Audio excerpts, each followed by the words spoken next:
কেমন আছো সবাই? আশা করছি সকলেই ভালো আছো। নতুন একটি ভিডিওতে সবাইকে স্বাগত জানাই। আজ মঙ্গলবার। মঙ্গলবার ঘরের যাবতীয় কাজ সেরে তারপর এলাম রান্নাঘরে। আজ রান্নার তেমন বেশি তাড়া নেই, যেহেতু মঙ্গলবার নিরামিষ রান্না বান্না হয়, সেই জন্য। এই যে দেখতে পাচ্ছ ভাতুয়া শাক, এই শাকটা বাড়িতে এসেছে আজ থেকে আরও 5 দিন আগে।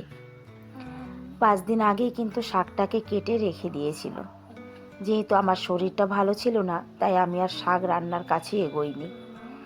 তার বিশেষ একটা কারণ এটাই যে শাক ধোয়াটা ভীষণ কঠিন কাজ। জল প্রচণ্ড ঠান্ডা, আর শাক তো আর গরম জলে ধোয়াটা ঠিক না, বা গরম জলে ধোয়া যায় না। সেই কারণেই কিন্তু শাক রান্নার কথা ভাবিনি। তবে আজকে ভাবলাম দেখি নতুন পদ্ধতিতে শাকটাকে ধোয়া যায় কি না। একটা থালার উপরে আর একটা ঝাঁঝরি থালা রেখে তার মধ্যে শাক দিয়েছি। এবার থালাটা ভর্তি জল নিয়ে নেব, আর ওই যে হাতে একটা হাতা দেখলে যে, সেটা দিয়ে ভালো করে নেড়ে চেড়ে একবারের জায়গায় 2বার 3বার 4বার 5বার করে শাকটাকে ধোয়ার চেষ্টা করব। ভাতুয়া শাকে এমনি একটা বালি বালি ভাব থাকে, কথার মানে অন্য সব শাকের তুলনায় এই শাকটাকে কিন্তু আরও 2বার বেশি ধুতে হয়। যাই হোক, আমিও কিন্তু তাই করলাম। 2বারের জায়গায় 5বার 7বার এই শাকটাকে এইভাবে আমি ভালো করে নেড়ে চেড়ে ধুয়ে নিয়েছি। আজকে আর হাতে জল লাগাইনি। দেখা যাক শাকটা পরিষ্কার হয় কি না, আর বালিটা ছাড়ে কি না। যদি ঠিকঠাক পরিষ্কার হয় তাহলে আর জলের মধ্যে হাত ডুবিয়ে শাক না ধুয়ে এইভাবেই ধোয়ার চেষ্টা করব, যতদিন পর্যন্ত ঠান্ডা আছে। শীতের দিনে শাক পাতা খেতে কিন্তু বেশ ভালোই লাগে। তবে জানো তো, আমি শুধু এই কারণেই ভয় পাই, সমস্ত কাজই তো জলের কাজ, আর এই রান্না করতে এসে তো সারাক্ষণ জল ঘাটতেই হয়। তবে শাক ধোয়াটা আরও যে কঠিন হয়ে যায়। আজকে এইভাবেই ধুয়ে নিয়েছি। তবে এইভাবে তোমরা কিন্তু ধুতে যেও না, শাকটাকে বেশি বড় পাত্রের মধ্যে জল দিয়ে ভালো করে ধুয়ে নেবে। আর রান্না আর কি করব সেটাই। এই যে সকালবেলা মূলো কেটেছে, আর কেটেছিল উচ্ছে। তবে আমি বলেছিলাম একটুখানি মোটা মোটা করে চাক চাক করে মূলোটা কেটে দাও। আজ মঙ্গলবার না হলে মূলোটাকে কিন্তু আমি অন্য রকম করে ভাজতাম। অন্য রকম বলতে আজকে শুধু নুন হলুদ মেখে ভাজছি। অন্য দিন হলে একটুখানি চালের গুঁড়ি, তার মধ্যে 2-4 কোয়া রসুন দিয়ে ভালো করে পেস্ট বানিয়ে এইভাবে মূলোটাকে মেখে তারপরে ভাজতাম। দারুণ লাগে কিন্তু ওইভাবেও খেতে। তবে আজ যেহেতু মঙ্গলবার, পেঁয়াজ রসুন কিছুই ঘরে চলবে না, সেই জন্য শুধু নুন হলুদ দিয়ে মেখে ভেজে নেব। গরম ভাতে ভাজাভাজি খেতে কিন্তু বেশ ভালো লাগে। যদি বলো যে আমার এখনের অভ্যাস, না, এটা ছোটোবেলারই অভ্যাস আমার। আমি ডাল পছন্দ করি না। কথার মানে ভাজাভাজি যদি কোনো সবজি হয় সেটা দিয়েই কিন্তু আমি পেট ভরে ভাত খেতে পারি। ডাল কারি মানে রাজমা ছোলা কোনোটাই কিন্তু আমার পছন্দের খাবার না। সবসময় চেষ্টা করি অন্য কিছু দিয়ে খেয়ে ওঠার। আজও মনে মনে ভাবছি শুধু মূলো ভাজা দিয়েই ভাত খেয়ে নেব। আর ওই দিকটায় ছেলেদের জন্য কারি বানানো হচ্ছে। ভাতুয়া শাকটা কিন্তু আমি ধুয়েছি, কারি বানাবো, সেই জন্য আজকে কারির মধ্যে শাক দিয়ে দেব। জানো তো, ছেলেরা কখনো কোনো সবুজ সবজি মুখে তুলতেই চায় না। তবে কারিটা আমার 2 ছেলেরই খুব পছন্দ। তো আমি মাঝে মাঝেই নানান রকমের শাক দিয়ে কিন্তু কারি রান্না করি। এটা কিন্তু ছেলেরা বেশ চেটেপুটে খেয়ে নেবে। তো আজ ভাবছি ভাতুয়া শাক দিয়ে কারি রান্না করব। বেশিরভাগই পালং শাক দিয়ে রান্না হয়, তবে ভাতুয়া শাকের কারিটাও কিন্তু খুব ভালো লাগে। আজকাল রান্নাবান্না শুধু আমার নয়, অনেকেরই কিন্তু রান্নাবান্না করতে গিয়ে সবজি পোড়া লেগে যায়। জানো এর কারণ কি? এর একটাই কারণ, এটা হচ্ছে মোবাইল। আগের মা কাকিমা ঠাকুমারা কিন্তু কাঠের জালে রান্না করতো, তাদের পুড়ে যাওয়ার একটা সম্ভাবনা থাকতো, কাঠের জাল ধাউ ধাউ করে জ্বলে, পুড়তেই পারে। তবে এখন তো সবাই গ্যাসে রান্না করে, যতটুক দরকার ততটুক আঁচ দিয়ে রান্না করা যায়, তার মধ্যে পোড়া লাগার তো প্রশ্ন আসে না। কিন্তু এখন আরও বেশি পোড়া লাগে। যেমন আজ আমার ভাজাগুলো সবই পুড়ে গেছে। আর ওইদিকে কারির জন্য কিন্তু আমি ঘোল, যেটাকে এখানে মাঠা বলে, আর জল, তার মধ্যে বেসন, লবণ, হলুদ, লঙ্কার গুঁড়ো সব দিয়ে বসিয়ে দিয়েছি। আর এই দেখো ভাজাগুলো দেখতে পাচ্ছ পুরো কালো হয়ে গেছে। আর কারির জলটা খানিকটা যখন ফুটেছে তখন আমি তার মধ্যে কিছুটা শাক দিয়ে দিয়েছি। তবে অতগুলো শাক যদি আজকে কারিতে দিই তাহলে বেশি হয়ে যাবে, খানিকটা তুলে রাখলাম। আর এইদিকে একে একে ভাজাগুলোও কমপ্লিট করে নিয়েছি। তবে আজকে দুটোই ভাজা পোড়া লেগে গেছে। বর জিজ্ঞাসা করলে বলবো যে আমি ঠিক পাইনি, মানে ধ্যান দিইনি, যে কিছু একটা বলে হাজুং ভাজুং বলে বুঝিয়ে দিতে হবে। মোবাইল দেখতে গিয়ে যে রান্না পোড়া লেগেছে এটা কিন্তু বলা যাবে না। যাই হোক, ছেলেরা এসেছে, খাবার দাবার ওদের দিয়েছি, আমিও খেয়েছি, ওর বাপিও খেয়েছে। খেয়ে আমরা দুজনে কিন্তু একটু বাজারে বেরিয়েছি।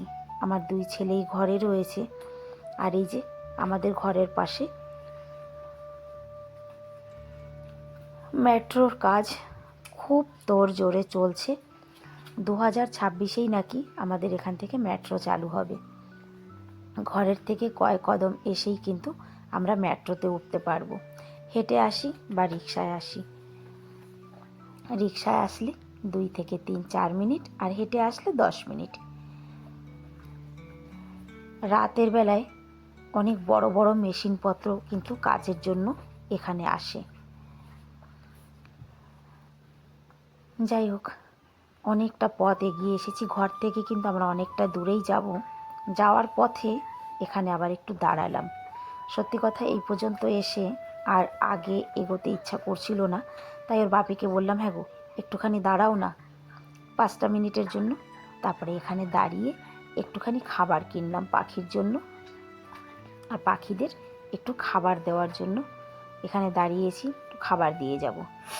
জানো তো, এই যে পাখিদের খাবার দেওয়া বা যে কোনো অবলা জীবদের খাবার দেওয়া বা তাদের কাছে যাওয়া, সত্যি আমি আমার অনুভূতি থেকে বলছি যে অনেক ভালো লাগে, অনেক ভালো লাগে, অনেক শান্তি পাওয়া যায়। হয়তো প্রথম যদি কেউ এই কাজটা করতে যায় তার ভালো নাও লাগতে পারে, যে ধুর এ আবার কি, কিন্তু করতে করতে দেখবে একটা সময় এই কাজগুলোতে এত ভালো লাগে বা এই কাজের মধ্যে এত আনন্দ খুঁজে পাওয়া যায় যেটা সত্যি বলে বোঝানো যাবে না। পাখিদের খাবার দিয়ে এই যে চলে এসেছি আমরা সবজি মন্ডিতে। কদিন থেকেই ওর বাপিকে বলছিলাম, চলো না যাই একটুখানি সবজি মন্ডি থেকে ঘুরে আসি। তার কারণ এই যে মাঘ মাসে বড়ি দিলে নাকি ভালো হয়। ডালের বড়ি দেওয়ার জন্য একটু চাল কুমড়া নিতে হবে। আর পুরো বছরের জন্য যে আমলকি পাউডারটা আমি তৈরি করে রাখি, সেই আমলকির পাউডারটা কিন্তু আমি আমলকি কিনে কেটে রোদে দিয়ে শুকিয়ে তারপরে করি। তো এবছর এখনও আমলকিও নেওয়া হয়নি, সেই জন্যই কিন্তু আজকে সবজি মন্ডিতে আসা। আমলকি নেব আর একটা এই যে চাল কুমড়ো নেব বড়ি দেওয়ার জন্য। একটা চাল কুমড়ো কিনলাম। আর এখানে কিছু বাঙালি সবজি দেখে আমি বললাম যে আর একটু অন্যান্য সবজি কিনে নিয়ে চলো। তার মধ্যে যেমন কি মেটে আলু, কচুরগাঠি আর আমলকির জন্য কিন্তু গোটা বাজারটা ঘুরলাম। আমরা যেহেতু 4টের সময় বাজারে এসেছি, আর এখানে কিন্তু সকালবেলা বাজারের ভীষণ রমরমা থাকে, তখন আমাদের মতো মানুষ এসে বাজারে কিছু কিনতে পারবে না। তার কারণ ওই সময় যত পাইকারি সবজিওয়ালারা আছে, ফলওয়ালারা আছে, তারা আসে। আর এই সময়টা মানে দুপুরের পরটায় কিন্তু আমাদের মতন আম পাবলিক আসে ঘরের জন্য জিনিসপত্র কিনতে। তবে অনেকটা ঘুরলাম, কিন্তু আজ মনের মতো আমলকি কিনতে পারলাম না বা পেলাম না। দেখো এখানে কিন্তু ভীষণ একটা দুর্গন্ধ আসে জানো তো, তার কারণ সবজি পচা, ফল পচা যে গন্ধ সেই। সবজি টবজি কিনে নিয়ে এই যে ফিরে এলাম ঘরের দিকে। আর ওই যে একটা বাচ্চা মেয়েকে দেখলে যে, এরা প্রত্যেক দিন কিন্তু এখানে দাঁড়িয়ে থাকে, ওই যে একটু হাত পা নাচায়, একটু ভঙ্গিমা করে, তারপরেই পয়সা দাও। ঘরে এসে ভীষণ খিদে পেয়েছিল আমার, এসে চা করলাম, চা খেলাম। আজকে টাকলু সোনাকে অনেক দিন পর সঙ্গে পেয়েছি চা খাওয়ার সময়। চা খেয়ে হাত মুখ ধুয়ে জামা কাপড় চেঞ্জ করে সন্ধে দিয়ে চলে এসেছি এই যে সকালের ধোয়া কাচা যত জামা কাপড় সেইগুলো গোছাতে। জামা কাপড় ধোয়া কাচা যেমন তেমন গোছাতে কিন্তু আমার ভীষণ মানে কষ্ট লাগে, জানো তো। মানে যাকে বলে না যে একদম ভালো না লাগার মধ্যে যে কাজ, সেই রকমই একটা কাজ। কিছু কিছু কাজ আছে যেগুলো আমার একদম ভালো লাগে না, যেমন কি জামা কাপড় গোছানো আর বাসন মাজার মধ্যে কড়াই আর কুকার মাজতে আমার একদম ভালো লাগে না। কিন্তু ভালো লাগে না এ কথাটা বললে তো কাজ হবে না, যেহেতু সংসারের মধ্যে এই সমস্ত কাজগুলোই আছে আর করতেই হয়। জামা কাপড়গুলো একে একে সব গুছিয়ে নিয়েছি। ভাবলাম আজকে বেডশিটটা চেঞ্জ করে দিই। তার কারণ কি জানো, গতকাল আমি একটা বেডশিট কিনেছি। শীতের সময় বিছানো বেডশিটগুলো আলাদা, গরমের সময় আলাদা। এই যে বিছানার উপর যে বেডশিটটা দেখতে পাচ্ছ, আমি আগেও একদিন বলেছি যে এই বেডশিটটা আমার ভাইয়ের বউ দিয়েছিল, আর অনেক বছর থেকেই কিন্তু আমি এটাকে ইউজ করছি। গতকাল এই বেডশিটটা আমি কিনেছি। তবে আমি যাই কিনি তাতেই আমার বর বলে তুমি ঠকে যাও। আমি নাকি কখনো কিছু কিনে জিততেই পারি না।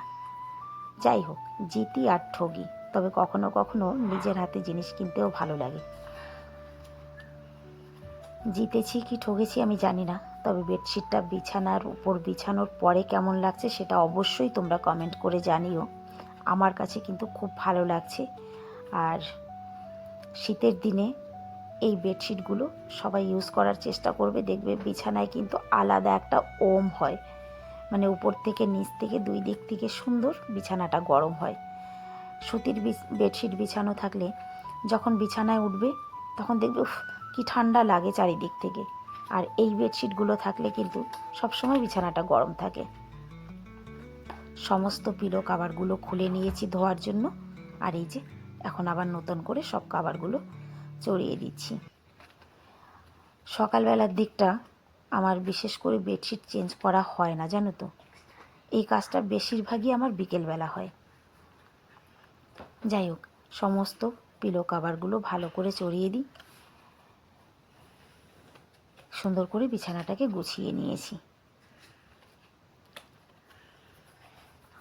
আজকে সারাদিনের টুকটাক যা কিছু কাজকর্ম সবই তোমাদের সঙ্গে শেয়ার করলাম। সমস্ত কিছু তো আর শেয়ার করা যায় না, যতটুকু পারলাম। ভিডিওটা তোমাদের কেমন লাগলো অবশ্যই কমেন্টে জানাবে, আর সুন্দর করে একটি মন্তব্য করবে। টাটা, দেখা হবে নেক্সট